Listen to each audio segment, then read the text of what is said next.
মাগুরা সদর উপজেলার সহকারী ভূমি কার্যালয়ের অগ্নিকাণ্ডের ঘটনা ঘটেছে। আমি যে স্থানটিতে দাঁড়িয়ে রয়েছি এটি মাগুরা সদর উপজেলার ভূমি যে কর কমিশনারের কার্যালয় রয়েছে সেই স্থানে। আমি সকালে এসেছি এবং সকালে এসে যেটা জানতে পেরেছি যে দুর্বৃত্তরা কিন্তু জালনা ভেঙে এবং ভূমি সহকারী কমিশনারের যে ভবন রয়েছে সেই ভবনের পিছন দিয়ে কিন্তু একটি পেট্রোল বোমা নিক্ষেপ করে এবং এখানে নিচতলায় যে একটি রুম রয়েছে সেই রুমে কিন্তু ব্যাপক ক্ষয়ক্ষতি হয়েছে। বিশেষ করে একটি কম্পিউটার এবং প্রয়োজনীয় দলিল এবং জমির যে সকল প্রয়োজনীয় কাগজপত্র রয়েছে সেগুলো পুড়ে কিন্তু একেবারে নিঃশেষ হয়ে গিয়েছে।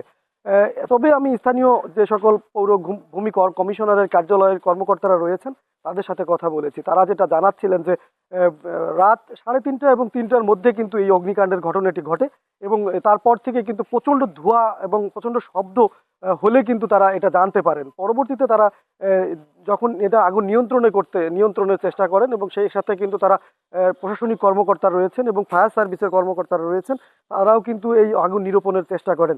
তবে সর্বোপরি কিন্তু এই আগুন নিয়ন্ত্রণে কিন্তু সাধারণ মানুষ এবং যারা এখানকার দায়িত্বে রয়েছেন তারাও কিন্তু এটা নিয়ন্ত্রণের চেষ্টা করেছিলেন। কিন্তু নিয়ন্ত্রণের চেষ্টা করার আগেই কিন্তু এই ভূমি কর কমিশনারের যে কার্যালয় রয়েছে এবং নিচতলার যে একটা রুম রয়েছে সেই রুমে কিন্তু কম্পিউটার, টেবিল এবং জমির প্রয়োজনীয় দলিলপত্র রয়েছে সেগুলো কিন্তু পুড়ে একেবারেই নষ্ট হয়ে গিয়েছে। তবে এই দুষ্কৃতিকারীরা যারা এই অগ্নিকাণ্ডের ঘটনা ঘটিয়েছে তাদেরকে দৃষ্টান্ত শাস্তির দাবিও কিন্তু এই স্থানীয়রা করছেন। তবে সর্বোপরি কিন্তু আমরা যেটা এখানে এসে যেটা জানতে পেরেছি যে মাগুরাতে মাগুরাতে এই নিয়ে কিন্তু দুইবার একটি এই অগ্নিকাণ্ডের ঘটনাটা ঘটেছে। গেল কয়েকদিন আগেও কিন্তু মোহাম্মদপুর গ্রামীণ ব্যাংকের যে অফিস রয়েছে সেখানেও কিন্তু এই অগ্নিকাণ্ডের ঘটনাটি ঘটেছিল।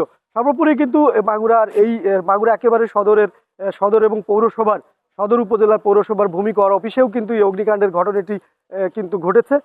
আমরা সেটা জানতে পেরেছি এবং বিশেষ করে যারা ফায়ার সার্ভিসের কর্মকর্তারা রয়েছেন তারাও কিন্তু রাত 3:30 এবং 3টে নাগাদ কিন্তু তারা এখানে এসেছিলেন এবং বিশেষ করে মাগুরা সদর উপজেলার পুলিশ প্রশাসনের পক্ষ থেকেও কিন্তু এই আগুন নিয়ন্ত্রণে তারা কাজ করেছিলেন। এই ছিল মাগুরা থেকে সর্বশেষ খবর। জয়ন্ত জোয়ারদার, বাংলা নিউজ, মাগুরা।